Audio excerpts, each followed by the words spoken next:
Keto diet है क्या? Epilepsy के पेशेंट्स के लिए डिज़ाइन की गई अच्छा। थी, जिसमें आपने ये करना है कि आपने कार्बोहाइड्रेट्स को बहुत कम कर देना है एंड फैट पे आपकी बॉडी जो है वो सर्वाइव करती है। Fat as source of energy इस्तेमाल होना शुरू हो जाता है एंड ऑब्वियसली फिर ये वेट लॉस में भी हेल्प करता है। 16 to 20 इयर्स के जो टीनेजर्स हैं, जो यंगस्टर्स हैं, क्या वो कीटो डाइट शुरू कर सकते हैं? कीटो डाइट आप तब करें अगर आपको लगे कि आप अब पूरी उम्र के लिए कार्बोहाइड्रेट्स छोड़ सकते जो आप फैट ले रहे हैं वो कौन कौन से फूड्स हैं, कौन कौन से फूड्स लेने चाहिए? अच्छा, अगर आप कीटो डाइट के ऊपर हैं तो आप हेल्दी फैट से एनर्जी जो है वो ले सकते कीटो डाइट के जरिए आप कितना वेट कम कर सकते हैं अपना? हैं। इट डिपेंड्स कि वेट है कितना, जितना वेट ज़्यादा होगा वो उतनी तेज़ी से जाएगा। तो इससे ये हेयर लॉस और जो स्किन इश्यूज, इस तरह की चीजें भी हो सकती हैं, कॉम्प्लिकेशंस हो सकती हैं इस तरह की? वीकनेस ये कॉज नहीं करता। अच्छा, एनर्जी क्योंकि लेवल, protein तो हाँ ठीक रहता है, हाँ। एनर्जी लेवल आपका ठीक रहता है बिकॉज फैट से एनर्जी तो आ रही है, लेकिन हेयर फॉल डेफिनेटली इसमें होगा बिकॉज अगेन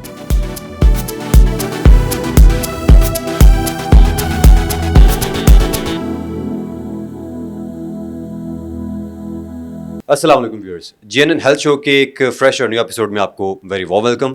और बड़ा ही ज़बरदस्त फीडबैक आ रहा है आपका, और मुझे जान के खुशी भी होती है कि जो इन्फॉर्मेशन हम आप लोगों को दे रहे हैं उससे समहाउ अपनी लाइफ में आप अपनी रूटीन को भी सेट कर पा रहे हैं, अपनी डाइट को भी सेट कर पा रहे हैं, और बहुत सारे ऐसे क्वेश्चंस जो आपके जहन में आते हैं उनकी प्रॉपर जो इन्फॉर्मेशन है वो आपको नहीं मिल पा रही होती, वो इस पॉडकास्ट के जरिए आपको मिल रही है। ये हमारे लिए खुशी की बात है। मेरे साथ मौजूद हैं हमारी गेस्ट, किसी तारुफ की मोहताज नहीं है, आयशा नासिर जी। आयशा जी, वेरी वॉर्म वेलकम। और हम यकीनन आज जो टॉपिक डिस्कस करने जा रहे हैं वो ऐसा टॉपिक है जो मेरे जहन में भी उससे रेलेवेंट बहुत सारे क्वेश्चंस हैं, और आपके पास भी ऑब्वियसली बहुत सारे लोग आते होंगे इस स्पेसिफिक टॉपिक को लेकर। टॉपिक है कीटो डाइट। अच्छा, हम किसी डिटेल में जाए बगैर मुझे बताएं कीटो डाइट है क्या? बेसिकली कीटो डाइट एपिलेप्सी के पेशेंट्स के लिए डिज़ाइन की गई अच्छा। थी, जिसमें आपने ये करना है कि आपने कार्बोहाइड्रेट्स को बहुत कम कर देना है एंड फैट पे आपकी बॉडी जो है वो सर्वाइव करती है। Like fat as source of energy इस्तेमाल होना शुरू हो जाता है एंड ऑब्वियसली फिर ये वेट लॉस में भी हेल्प करता है। इस डाइट में फ़ैट जो है उसकी मिकदार सबसे ज़्यादा है, फिर प्रोटीन आता है और फिर कार्बोहाइड्रेट्स आते हैं। अच्छा। जनरली जो हम डाइट खा रहे होते हैं उसमें कार्ब्स की मिकदार सबसे ज़्यादा होती है, फिर प्रोटीन आता है और फिर फैट आता है। तो ये काइंड ऑफ उसको रिवर्स कर दिया जाता है। अच्छा, मुझे ये बताएं कि कीटो डाइट जब हम बात करते हैं तो वो किस एज ग्रुप के लिए कहाँ से स्टार्ट करना चाहिए? मिसाल के तौर पर अगर हम बात करें हैं 16 to 20 इयर्स के जो टीनेजर्स हैं, जो यंगस्टर्स हैं, क्या वो कीटो डाइट शुरू कर सकते हैं?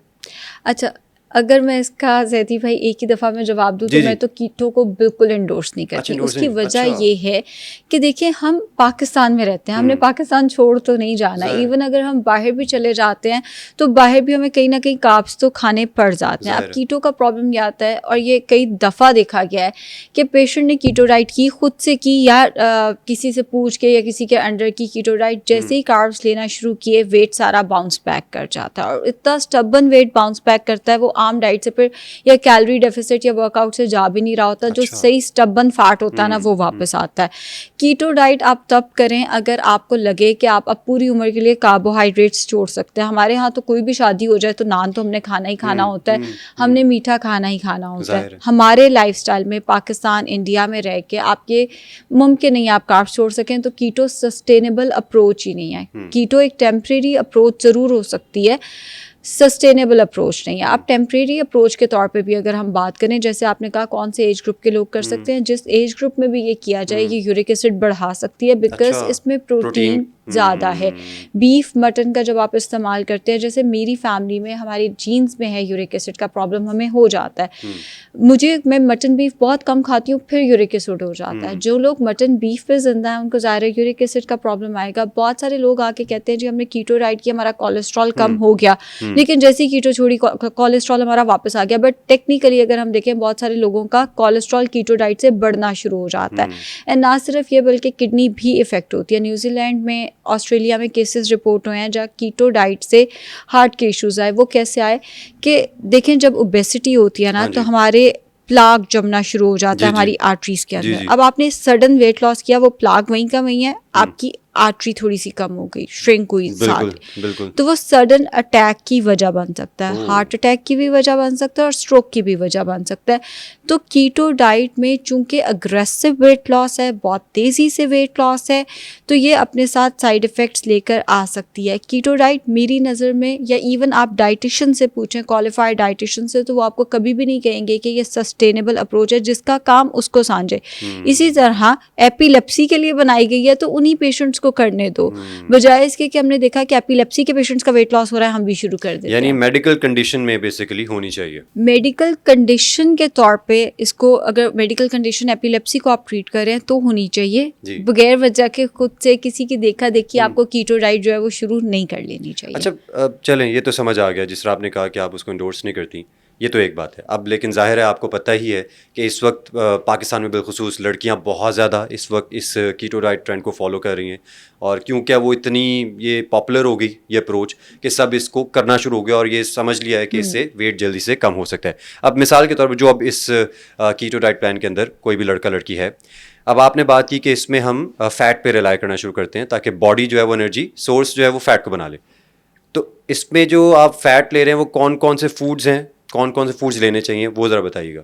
अच्छा, अगर आप कीटो डाइट के ऊपर हैं तो आप हेल्दी फैट से एनर्जी जो है वो ले सकते हैं, जिसमें देसी घी का इस्तेमाल किया जा सकता है, बटर का इस्तेमाल किया जा सकता है, लेकिन मेरी नज़र में चूंकि ये सैचुरेटेड फैट हैं एक हद तक इस्तेमाल होने चाहिए। कीटो डाइट में ये ज़रा ज़्यादा इस्तेमाल होते हैं। इसी तरह चिया सीड्स का, बेसल सीड्स का इस्तेमाल किया जा सकता है।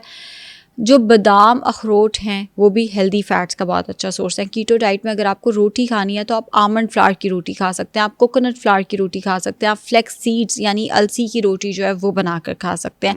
अगर हम एक जनरल या एक आम डाइट प्लान कीटो डाइट का डिस्कस करें तो इसमें एग्स, क्योंकि प्रोटीन एंड फैट ही तो आप ले सकते हैं इसमें ज़्यादा, तो आप नाश्ते में एग्स जो है वो देसी घी के अंदर बना के ले सकते हैं। फुल फैट चीज़ का इस्तेमाल कर सकते हैं। साथ अगर आपको कॉन्स्टिपेशन का मसला आता है तो आप साथ एवाकाडो या बेरीज़ का इस्तेमाल कर सकते हैं। इसमें फ्रूट्स बहुत लिमिटेड हैं, सिर्फ बेरीज़ इस्तेमाल किया जा सकता है या एवाकाडो। बेरीज़ पाकिस्तान में सीजनल अवेलेबल होती हैं, एंड एवाकाडो मिल जाता है पूरा साल, लेकिन थोड़ा एक्सपेंसिव होता है, तो वो आप इस्तेमाल कर सकते हैं। नाश्ते का सेकंड ऑप्शन, अगर ये नाश्ता आप नहीं कर पाते तो आप कबाब बना के अच्छे से देसी घी में बनाकर या ऑलिव ऑयल में बना के या बटर में बनाकर कबाब ले सकते हैं साथ। अच्छा, अब चूंकि दुनिया भी बदल रही है तो कीटो ब्रेड आसानी से अवेलेबल है। पहले तो ये होता था जब कीटो डाइट नई आई थी तो कितने लोगों को तो रेसिपीज ही समझने में इतना टाइम लग जाता था। अब आप किसी भी अच्छी बेकरी पे जाते हो, कीटो ब्रेड का एक स्लाइस लिया, साथ आपने 2 कबाब अच्छे से फ्राई किए और वो आपने ले लिए। फिर अगर हम मिड मॉर्निंग स्नैक की बात करें तो उसमें आप चीज़ ले सकते हैं, आप कोकोनट ले सकते हैं, आप नट्स इस्तेमाल कर सकते हैं, आप चिया सीड्स को पानी में सोक करके रख दें, बेरीज के साथ ब्लेंड करके वो ले लिया, या आप आमंड मिल्क या कोकोनट मिल्क का इस्तेमाल कर सकते हैं। अगर हम लंच की बात करें तो आपने हरे पत्ते जो होते हैं जैसे स्पिनच हो गए या केल हो गया, आप इनको स्टीम करके ले लें। और ये इसलिए ज़रूरी है कि कीटो के बहुत सारे साइड इफ़ेक्ट्स में से एक साइड इफ़ेक्ट ये होता है कि कॉन्स्टिपेशन का मसला जो है वो आने लग जाता है, बिकॉज इसमें फाइबर बहुत कम है। फाइबर जो है वो फ्रूट्स के अंदर होता है, वेजिटेबल्स के अंदर। फ्रूट्स तो इसमें वैसे ही सारे मना हो जाते हैं, दालें इसके अंदर मना है, हाँ, फ्रूट्स सिवाय एवोकाडो और बेरीज के बाकी सारे मना हो जाते हैं। फ्रूट्स भी मना है, वेजिटेबल्स भी मोरलेस ऑलमोस्ट सारी, हरे पत्ते अलाउ जाएं, उसके अलावा सारी वेजिटेबल्स ऑलमोस्ट मना ही होती हैं इसके अंदर। दालें सारी मना होती हैं, दूध या दही मना होता है। तो फिर आपने जो ग्रीन लीफी वेजिटेबल्स हैं वो बल्क में लेनी है ताकि कॉन्स्टिपेशन का मसला आपको इसमें ना आए।